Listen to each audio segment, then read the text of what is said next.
Dalaygon ang Ginoo sa tanang panahon, mga kaigsuonan. Sig ako pinagi sa pulong sa Ginoo.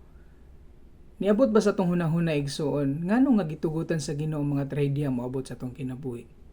Kung gamhanan pa ang Ginoo, ngano nga nahitabo ning mga butanga?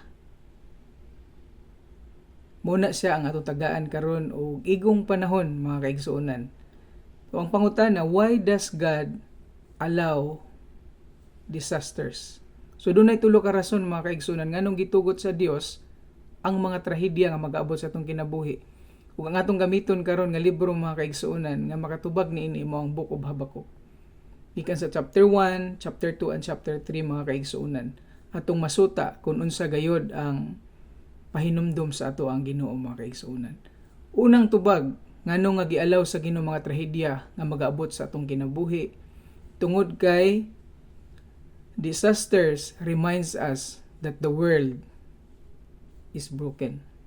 Chapter 1, verse 1 to 4, makita na to diya, mga kaigsuonan, kung unsa gayod ang hinungdan nga nung nahitabo ka ng mga butanga, mga kaigsuonan. And sunod, mga kaigsuonan, disasters are under God's control. Chapter 1, verse 5 to chapter 2, verse 4, makita na to diha, mga kaigsuonan, bisan pag-unsa pang moabot nga mga trahedya. Tapusan, igsuon, sama sa kong ingong kagayon nga dali lang ta, ikatulo, disasters can lead us to deeper faith. Pinaagi di ay sa pagtugot sa mga pagsulay sa Ginoo sa mga trahedya na ay mamugna nga pagtuo, mga kaigsuonan. Sama sa linog, na uban wala nang alagad, niabot ang higayon nakapangalagad sila. Baha o uban pang mga butang. So hinaot, mga kaigsuonan, samtang may panahon pa, buhaton na to, tanan para sa Ginoo.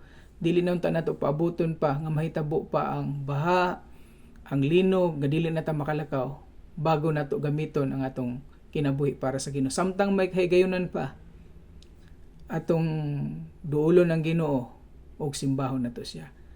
Dalaygon ang Dios sa tanang panahon.